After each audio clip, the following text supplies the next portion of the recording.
کتنے ہمارے خطبہ ہیں دوسرے مکتب کے خطبہ ہیں جو ایک حدیث کو حدیث قدسی بنا کے پیش کرتے ہیں۔ حدیث قدسی کا مطلب یہ ہے کہ اللہ کہتا ہے لولا کا لما خلقت الافلاق، میرے محبوب پیغمبر اگر ہم نے آپ کو نہ بنانا ہوتا نا تو ہم اس کائنات کو پیدا ہی نہ کرتے، اس مخلوق کو بناتے ہی نہ۔ یہ کائنات تو ہم نے صرف اس لیے بنائی ہے کہ آپ کو بھیجنا تھا۔ اسے حدیث قدسی بنا کے پیش کیا جاتا، جبکہ سر کی چوٹی سے لے کے پیر کی چھوٹی انگلی تک یہ جھوٹ ہے، موضوع ہے، من گھڑت ہے، نبی پاک کا ارشاد نہیں۔ اور مزے کی بات یہ ہے، نام تو میں نہیں لوں گا، شاید آپ سمجھ جائیں، جن لوگوں نے فضائل کی کتابوں میں اس حدیث کو نقل کیا ہے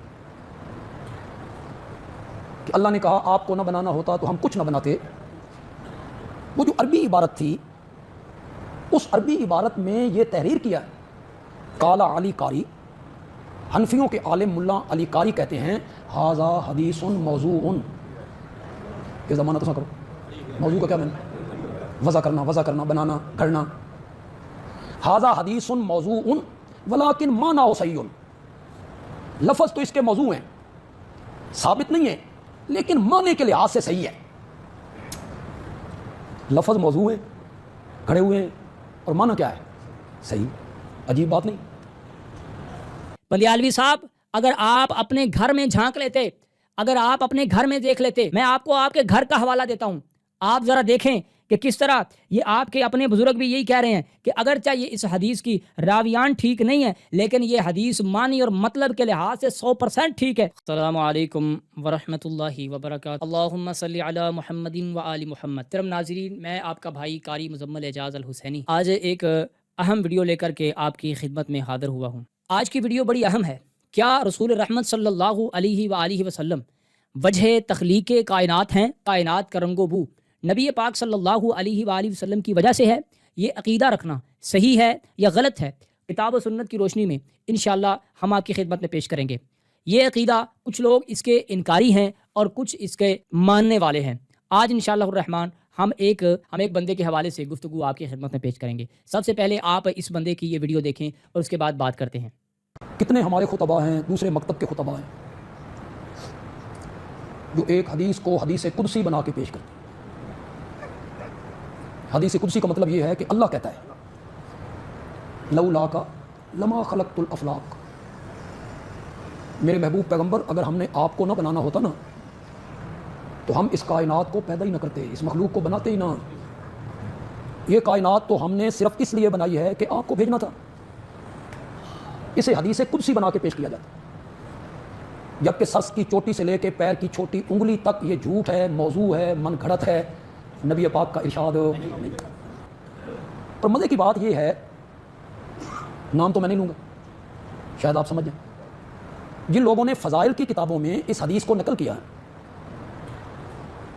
کہ اللہ نے کہا آپ کو نہ بنانا ہوتا تو ہم کچھ نہ بناتے، وہ جو عربی عبارت تھی اس عربی عبارت میں یہ تحریر کیا قال علی قاری، حنفیوں کے عالم ملا علی قاری کہتے ہیں ھذا حدیث موضوع، یہ زمانہ تو سا کرو، موضوع کا کیا معنی؟ وضع کرنا، بنانا، گھڑنا۔ ھذا حدیث موضوع ولکن معنی صحیح، لفظ تو اس کے موضوع ہیں، ثابت نہیں ہے لیکن معنی کے لحاظ سے صحیح ہے۔ لفظ موضوع ہے، کھڑے ہوئے ہیں، اور معنی کیا ہے؟ صحیح۔ عجیب بات نہیں؟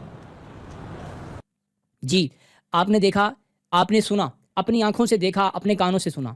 یہ عطا اللہ بندیالوی صاحب ہیں اور گفتگو کر رہے ہیں اس بات پر کہ کیا رسول رحمت صلی اللہ علیہ وآلہ وسلم وجہ تخلیق کائنات ہیں یا نہیں ہیں، اس کے حوالے سے بات ہو رہی تھی۔ اور انہوں نے جو دلائل پیش کیے ہیں اس بات پر کہ نبی پاک صلی اللہ علیہ وآلہ وسلم کے لیے اس کائنات کو تخلیق نہیں دیا گیا، بلکہ قرآن مقدس میں اللہ پاک فرماتے ہیں وما خلقت الجن والانس الا لیعبدون، جنوں اور انسانوں کو اللہ کی عبادت کے لیے پیدا کیا گیا ہے۔ کسی نبی کے لیے اس کائنات کو نہیں بنایا گیا، کسی ولی کے لیے اس کائنات کو نہیں بنایا گیا، بلکہ اس کائنات کے بنانے کا مقصد خدا کے توحید کو پیش کرنا ہے اور خدا کی وحدانیت کا اظہار ہے۔ اب میرا ایک سادہ سا سوال ہے کہ خدا کی عبادت کرنا یہ اس کائنات کا مقصد ہے، اس کائنات کی تخلیق کا مقصد ہے بقول بندیالوی صاحب کے، اور خدا کی توحید کو ظاہر کرنا، دنیا سے منوانا اس کائنات کی تخلیق کا مقصد ہے۔ تو میرا یہ سوال ہے کہ خدا کی توحید کو منوایا کس نے؟ خدا کی کامل عبادت کا تصور پیش کیا کس نے؟ جو دین آدم علیہ السلام سے چلا آ رہا، درجہ بدرجہ تدریج جو عبادات کا سلسلہ چلا آ رہا تھا، جو خدا کے سامنے سجدے کا سلسلہ چلا آ رہا تھا، اس کو اختتام پر اور اس کو عروج پر پہنچایا کس نے؟ اب ہم قرآن مقدس کی ان آیات کے حوالے سے کچھ اور آیات آپ کی خدمت میں پیش کرتے ہیں۔ اگر یہ آیت قرآن مقدس میں موجود ہے کہ وما خلقت الجن والانس الا لیعبدون، اس کائنات کو عبادت کے لیے، جن و انس کو عبادت کے لیے پیدا کیا گیا، تو وہیں پر قرآن مقدس میں یہ آیا مبارکہ بھی موجود ہے کہ نبی پاک صلی اللہ علیہ وآلہ وسلم فرماتے ہیں انا اول العابدین، میں سب سے پہلا خدا کا عبادت گزار بندہ ہوں، سب سے پہلے میں نے عبادت کی ہے۔ اس اول میں نمبر وائز اولیت بھی ہے اور اس اول میں درجہ اولیت بھی ہے، یعنی سب نے عبادات کی، لیکن جو عبادت محمد رسول اللہ صلی اللہ علیہ وآلہ وسلم نے کی، اس جیسی عبادت کسی نے نہیں کی۔ اگر کائنات کو تخلیق عبادت خدا کی عبادت کے لیے کیا گیا تو سب سے بڑے عبادت گزار محمد رسول اللہ صلی اللہ علیہ وآلہ وسلم ہے۔ اگر خدا کا منشا اپنی مخلوق کو، کائنات کو پیدا کرنے کا منشا یہ ہے کہ یہ عبادت کا سلسلہ عروج تک پہنچے اور میری عبادت ہو، تو اس عبادت کو عروج تک پہنچانے والی شخصیت کا نام محمد رسول اللہ صلی اللہ علیہ وآلہ وسلم ہے۔ اب قرآن مقدس کی ایک اور آیت میں آپ کی خدمت میں پیش کر دیتا ہوں۔ اللہ پاک فرماتے ہیں هو الذي ارسل رسوله بالهدى ودين الحق ليظهره على الدين كله ولو كره المشركون۔ خدا کا یہ منشا ہے کہ جو میں نے کائنات کا نظام بنایا ہے، جو میں نے دین اسلام کو درجہ بدرجہ آدم علیہ السلام سے لے کر عیسیٰ پیغمبر تک پہنچایا ہے، یہ دین پوری کائنات کے ادیان پر غالب ہو جائے، یہ خدا کا منشا ہے۔ اسی وجہ سے کائنات کو تخلیق دیا ہے تاکہ پوری کائنات پر خدا کا دین غالب ہو اور خدا کی توحید و وحدانیت کامل ہو۔ اب مجھے بتائیے کہ خدا کی تخلیق اور خدا کے اس مقصد، خدائے بزرگ و برتر کے اس مقصد، اتمام دین والے مقصد کو کس نے پورا کیا ہے؟ وہ کون ہوگا جو اتمام دین کی خدا کے رسول کا، وہ کون ہوگا جو خدا کے اس منشا کو اور اس مقصد کو پورا کرے گا؟ وہ محمد رسول اللہ صلی اللہ علیہ وآلہ وسلم کی عطرت سے، آپ کے خون سے، آپ کی پاک عطرت سے امام مہدی علیہ السلام ہوں گے، جو هو الذی ارسل رسولہ بالہدی ودین الحق لیظہرہ علی الدین کلہ کا جو مقصد مصداق بنیں گے، اور ڈائریکٹلی انڈائریکٹلی یہ محمد رسول اللہ صلی اللہ علیہ وآلہ وسلم نے خدا کے دین کا اتمام کر دیا۔ اگر خدا کا منشا یہ ہے کہ جو دین آدم سے چلا یہ عیسیٰ پیغمبر تک یہ اتمام کو پہنچے، یہ مکمل ہو، تو اس دین الہی کو مکمل کرنے والی شخصیت بھی محمد رسول اللہ صلی اللہ علیہ وآلہ وسلم کی ہے۔ اس کا مطلب ہے وجہ تخلیق کائنات خود رسول اللہ صلی اللہ علیہ وآلہ وسلم بنتے ہیں۔ خود کائنات کو تخلیق دیا عبادت کے لیے، عبادت کو عروج پہ پہنچایا محمد رسول اللہ نے، اور دین الہی کا مقصد ہے کہ دین اتمام ہو جائے، مکمل ہو جائے۔ یہ دین کا اتمام محمد رسول اللہ پر ہوتا ہے۔ الیوم اکملت لکم دینکم واتممت علیکم نعمتی ورضیت لکم الاسلام دینا۔ اور خدا کا مقصد یہ ہے کہ عبادت ہو تو عبادت انا اول العابدین، سب سے پہلے عبادت گزار محمد رسول اللہ صلی اللہ علیہ وآلہ وسلم ہے۔ اب آتے ہیں ہم اس روایت کی جانب، جس روایت کو لولا کا ما خلق الافلاق، اگر آپ نہ ہوتے تو ہم اس یعنی کہ کائنات کو، فلک کو، زمین و آسمان کو پیدا نہ کرتے۔ اس روایت پر اعتراضات کیے گئے ہیں، لیکن بندیالوی صاحب اگر آپ اپنے گھر میں جھانک لیتے، اگر آپ اپنے گھر میں دیکھ لیتے، میں آپ کو آپ کے گھر کا حوالہ دیتا ہوں، آپ ذرا دیکھیں کہ کس طرح یہ آپ کے اپنے بزرگ بھی یہی کہہ رہے ہیں کہ اگرچہ یہ اس حدیث کی راویان ٹھیک نہیں ہے، لیکن یہ حدیث معنی اور مطلب کے لحاظ سے 100% ٹھیک ہے۔ خدمت میں آپ کے حوالہ میں پیش کرتا ہوں۔ اللہ اکبر۔ لولا کما خلقت الافلاق، اللہ فرماتے ہیں اگر اے محمد رسول اللہ آپ نہ ہوتے تو ہم اس افلاق کو، کائنات کو پیدا نہ کرتے۔ محدث العصر حضرت علامہ سید محمد یوسف بنوری دیوبندی عالم دین، انہوں نے باقاعدہ اس حدیث پر ایک مقالہ لکھا، مضامین لکھے، اور میں تفصیل سے پڑھ کے نہیں سناتا۔ انہوں نے لکھا جناب اس کے صفحہ نمبر 11 پر کیا لکھتے ہیں؟ اللہ اکبر۔ لکھتے ہیں کہ آپ کو پتہ نہیں ہے لولا کما خلقت الافلاق کے لفظ تو حدیث نہیں ہے، البتہ اس کے ہم معنی الفاظ کتب حدیث میں موجود ہیں، کتب حدیث میں موجود ہیں، اور یہ کہتے ہیں کہ اس کا جو مطلب ہے، اس کے جو معانی اور مفاہیم ہیں، اس پر کسی قسم کا کوئی شک نہیں ہے۔ پتہ نہیں یار تم بندیالوی صاحب آپ کیا باتیں کرتے ہیں، اپنے گھر میں جھانک لیا ہوتا، وہاں دیکھ لیا ہوتا کہ علماء دیوبند کا اس کے بارے میں کیا جناب مطلب ہے، ان کا کیا خیال ہے اس کے بارے میں، اور انہوں نے اس مقالے میں بہت ساری احادیث درج کی ہیں جو سند کے اعتبار سے صحیح ترین احادیث ہیں۔ کہ واقعتاً نبی پاک صلی اللہ علیہ وآلہ وسلم ہی وجہ تخلیق کائنات ہیں، جو ابھی روایات میں آپ کی خدمت میں پیش کروں گا. اور یہ جو حوالہ ہے نا یہ یوسف بنوری کا، یہ میں انشاءاللہ اسکین لگا دوں گا اور آپ خود دیکھ لیں گے کہ یہ اپنے گھر کی کتابیں پڑھتے نہیں ہیں، دوسروں پہ آ کے اعتراض کرتے ہیں. یہ رد کن کا کر رہے ہیں؟ بریلویوں کا رد کر رہے ہیں. یہ کن کا کر رہے ہیں؟ شیعوں کا رد کر رہے ہیں کہ بھی وجہ تخلیق کائنات کہتے ہیں نبی پاک صلی اللہ علیہ وآلہ وسلم کو، یہ بڑا شرک ہو گیا ہے. اور خود اپنے گھر میں دیکھیں کہ تمہارے اپنے اس کو کیسے قبول کر رہے ہیں. آگے چلیں، میں اور بھی حوالے آپ کی خدمت میں پیش کر دیتا ہوں جناب، اور بھی حوالے پیش کرتا ہوں. اس کے علاوہ اشرف علی تھانوی صاحب کتاب امداد الفتاوا میں جلد نمبر 3 صفحہ نمبر 90 پر لکھتے ہیں کہ روایت لولا کما خلقت الافلاق الفاظ محل اختلاف ہیں، مگر اس کا مفہوم درست اور قرآن و سنت سے ماخوذ ہے، یعنی معنی کے اعتبار سے قبول ہے. یہ کس نے لکھا؟ اشرف علی تھانوی نے امداد الفتاوا میں لکھا. آگے مولانا محمود حسن شیخ الہند صاحب وہ فتاوا محمودیہ میں جلد نمبر 4 اور صفحہ نمبر 84 پر لکھتے ہیں کہ اس روایت کے ذکر میں واضح کرتے ہوئے سند میں اختلاف ہے، مگر مفہوم شرعی لحاظ سے درست ہے، کیونکہ نبی کریم صلی اللہ علیہ وآلہ وسلم ہی دین کی تکمیل اور مقصد تخلیق ہیں. اللہ اکبر. آگے چلتے ہیں. جامعہ بنوریا ٹاؤن دیوبندی مکتب فکر کا تحقیقی ادارہ، ٹھیک ہے، انہوں نے جو میں نے پہلے حوالہ آپ کی خدمت میں پیش کیا ہے، انہوں نے بھی یہ کہا ہے جناب اس میں تمام محدثین کی آراء درج ہیں اور نتیجہ دیا گیا ہے کہ سند ضعیف ہے مگر معنی درست ہے. یہ آپ کے اپنے گھر کے حوالے ہیں. اب آپ کے سامنے میں اس حوالے سے وہ روایات پیش کرتا ہوں جو صحیح الاسناد ہیں، جس پر کسی قسم کا کوئی شک نہیں ہے کہ محمد رسول اللہ صلی اللہ علیہ وآلہ وسلم ہی وجہ تخلیق کائنات ہیں. اگر آپ نہ ہوتے تو اس کائنات کا کوئی مقصد نہ ہوتا، اگر آپ نہ ہوتے تو انبیاء کا سلسلہ نہ ہوتا، اگر آپ نہ ہوتے زمین و آسمان کی خوبصورتی نہ ہوتی، اگر آپ نہ ہوتے تو چاند اور سورج کا نظام نہ ہوتا، اگر آپ نہ ہوتے تو دن اور رات کا اختلاف نہ ہوتا، اگر آپ نہ ہوتے تو پھولوں میں خوشبو نہ ہوتی، اگر آپ نہ ہوتے تو رنگوں میں کشش نہ ہوتی، اس کائنات کا کوئی وجود نہ ہوتا اگر محمد رسول اللہ صلی اللہ علیہ وآلہ وسلم نہ ہوتے.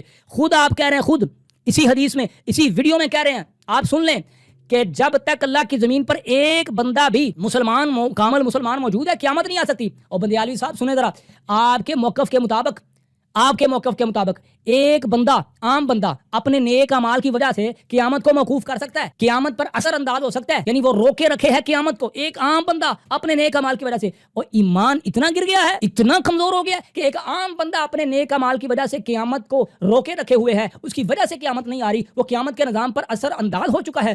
اور ایک خاتم المرسلین محمد مصطفیٰ صلی اللہ علیہ وآلہ وسلم کو اگر وجہ تخلیق کائنات کہا جائے، آپ کی ذات کا یہ اثر کہا جائے کہ کائنات بنی ہی آپ کی وجہ سے ہے، کیونکہ آپ ہی رحمت کامل ہیں. وما ارسلناک الا رحمۃ للعالمین. اگر تو تمام جہانوں کی رحمت ہی نہ ہوتی تو جہان قائم کیسے رہتے؟ جہانوں کی رحمت نہ ہوتی تو جہان قائم کیسے رہتے؟ اور پوری کائنات کا رسول نہ ہوتا تو یہ کائنات ہدایت کیسے پاتی؟ اگر یہ کہتے ہیں تو شرک ہو جاتا ہے. اور ایک بندہ پوری کائنات پر قیامت کو روکے ہوئے ہے، وہ اس میں شرک نہیں ہوتا، اس میں قرآن و حدیث کی مخالفت نہیں ہوتی. لیکن یہاں پہ جب رسول کو کہا جائے کہ وجہ تخلیق کائنات ہے تو مخالفت ہو جاتی ہے. ہائے ہائے ہائے، کاش کہ تیرے دل میں اتر جائے میری بات. اب میں آپ کے سامنے کچھ روایات پیش کرتا ہوں جو انہی الفاظ کے ساتھ موجود ہیں، جن کی طرف یوسف بنوری صاحب نے حوالہ دیا ہے اپنے مقالے میں. یہ ہے میرے سامنے مستدرک علی الصحیحین، امام حاکم نشابوری، مستدرک علی الصحیحین.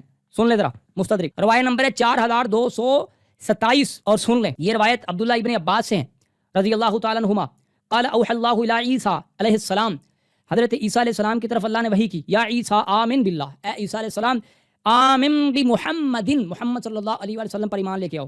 وَأْمُرْ مَنْ أَدْرَكَ مِنْ أُمَّتِكَ، اور اپنی امت میں سے جو بھی تمہیں ملے اس کو یہ حکم دو، ان یؤمنوا بہ، کہ وہ محمد رسول اللہ پر ایمان لے کے آئیں. یہ روایت قرآن کے موافق ہے. سورہ صف پڑھے نا، کیا کہہ رہے ہیں حضرت جناب عیسیٰ پیغمبر؟ بشارت بھی دے رہے ہیں اور بتا رہے ہیں اور کہہ رہے ہیں کہ تم ایمان لے کے آؤ. اللہ. اور آگے فرماتے ہیں آگے حدیث کے الفاظ ہیں فلولا محمد ما خلقت آدم، اگر محمد نہ ہوتے تو آدم پیدا نہ ہوتے. ولولا محمد ما خلقت الجنت ولا النار، اگر محمد نہ ہوتے تو جنت اور جہنم کو پیدا نہ کیا جاتا. ولقد خلقت العرش علی الماء، اللہ پاک فرماتے ہیں میں نے عرش کو پانی پر پیدا کیا. فاستغب، تو وہ ہلنے لگ گیا. فكتبت علیہ لا الہ الا اللہ محمد الرسول اللہ، کہ اللہ فرماتے ہیں میں نے عرش پر پھر لکھ دیا لا الہ الا اللہ محمد رسول اللہ. تو عرش ہلنا بند ہو گیا، پانی نے اپنا جناب وہ جو طغیانی کو ختم کر دیا. فسکن، وہ خاموش ہو گیا، ہلنا بند ہو گیا. یہ ہے قوت نام محمد کی. اور امام جو حاکم نشابوری کہتے ہیں ھذا حدیث صحیح الاسناد، یہ حدیث صحیح السند ہے اور یہ حدیث امام بخاری و مسلم کی شرط پر ہے. ولم یخرجہ، انہوں نے اس روایت کو نقل نہیں کیا. اب آگے چلیں، اگلی روایت 4228 نمبر روایت. اللہ اکبر. اس روایت کے راوی ہیں عمر بن خطاب رضی اللہ عنہ. قال قال رسول اللہ صلی اللہ علیہ وآلہ وسلم، فرماتے ہیں نبی پاک صلی اللہ علیہ وآلہ وسلم نے فرمایا فلما اقترف آدم الخطیئہ، جب آدم علیہ السلام سے ایک خطا ہو گئی تو انہوں نے فرمایا قال یا ربی اسألک بحق محمد، اے میرے اللہ میں تم سے محمد رسول اللہ صلی اللہ علیہ وآلہ وسلم کا واسطہ دے کر کے مانگتا ہوں، لما غفرت لی، اگر تو مجھے یعنی تو مجھے معاف فرما دے، اللہ میں تمہیں جو ہے وہ آدم حضرت محمد مصطفیٰ صلی اللہ علیہ وآلہ وسلم کا واسطہ دے کر کہتا ہوں مجھے معاف فرما۔ فقال اللہ یا آدم، اللہ فرماتے ہیں آدم کیف عرفت محمدا ولم اخلقہ، تم نے محمد رسول اللہ کو کیسے پہچانا، ابھی تو میں نے انہیں پیدا نہیں کیا، یعنی ان کا نور معظم موجود ہے لیکن جسم اطہر کو پیدا نہیں کیا۔ ہوئے ہوئے ہوئے قال یا ربی انک لما خلقتنی بیدک، اللہ جب تو نے مجھے اپنے ہاتھ سے پیدا کیا تھا، فنفخت فی من روحک، اور آپ نے میرے جسم میں اپنی روح کو پھونکا تھا، ورفعت رأسی، میں نے اپنا سر اٹھایا، فرأیت علی قوائم العرش مکتوبا لا الہ الا اللہ محمد رسول اللہ، تو میں نے عرش پر لکھا ہوا دیکھا لا الہ الا اللہ محمد رسول اللہ، فعلمت انک لم تضف الی اسمک الا احب الخلق الیک، میں تب پہچان گیا تھا کہ یہ نام ایسے نہیں لکھا، یہ خدا کو پوری مخلوق میں سب سے محبوب نام ہے، اس لیے عرش پر لکھا ہے۔ وقال اللہ صدقت یا آدم، اللہ فرماتے ہیں آدم تو نے سچ کہا، انہ لا یحب الخلق الی، میں اپنی کائنات میں اپنی مخلوق میں اتنا محبت اتنی کسی سے نہیں کرتا جتنی محبت مجھے محمد رسول اللہ صلی اللہ علیہ وآلہ وسلم سے ہے، فحق ہی قد غفرت لک، میں نے اس کے حق کی وجہ سے اس کے صدقے سے میں نے اے آدم تمہیں معاف فرما دیا، ولولا محمد ما خلقتک، اگر محمد رسول اللہ نہ ہوتے تو میں تمہیں بھی پیدا نہ کرتا۔ اور اس کے نیچے کیا لکھتے ہیں، ھذا حدیث صحیح الاسناد، یہ حدیث صحیح الاسناد ہے، اس کی تمام اسناد سند ٹھیک ہے۔ اور کہتے ہیں جی جو ذہبی ہے نا، اس نے کہا کہ مجھے گمان ہے کہ یہ حدیث ضعیف ہے۔ ذہبی کے گمان کی کوئی دلیل ہے کسی کے پاس؟ اس جرح کو اس جرح کی کیا حیثیت ہے کہ مجھے گمان ہے؟ اس گمان پر، کیونکہ رسول رحمت صلی اللہ علیہ وآلہ وسلم کی فضیلت ہے نا، اور بہت سارے لوگوں کے مسلکوں کے خلاف ہے، تو ذہبی کے گمان پر یقین کر لیتے ہیں کہ ذہبی نے گمان کیا جی یہ حدیث ضعیف ہے تو میں اس پر بھی پورا یقین کرتا ہوں، میں رسول کی اس فضیلت کو نہیں مانتا۔ نبی پاک صلی اللہ علیہ وآلہ وسلم ہی وجہ تخلیق کائنات ہیں، اگر آپ نہ ہوتے تو اس کائنات کا وجود ہی نہ ہوتا، رحمت للعالمین نہ ہوتے تو یہ جہان نہ ہوتے، اور ان جہانوں میں رنگ و بو، یہ خوشبو، یہ تازگی، یہ حسن، یہ لطف خدا کی قسم نہ ہوتا، یہ اختلاف، یہ جو دن اور رات کا اختلاف اور جہان کی خوبصورتی ہے یہ کبھی نہ ہوتا۔ لہٰذا یہ کہنا کہ رسول اللہ صلی اللہ علیہ وآلہ وسلم وجہ تخلیق کائنات نہیں ہے، یہ نہ تو صرف غلط بات ہے بلکہ قرآن و حدیث کے سخت منافی ہے، اور حضور رسول رحمت صلی اللہ علیہ وآلہ وسلم کی شان کو گھٹا دینا ہے۔ اللہ سے دعا ہے بھائیو، اللہ مجھے اور آپ کو سمجھنے کی توفیق نصیب فرمائے۔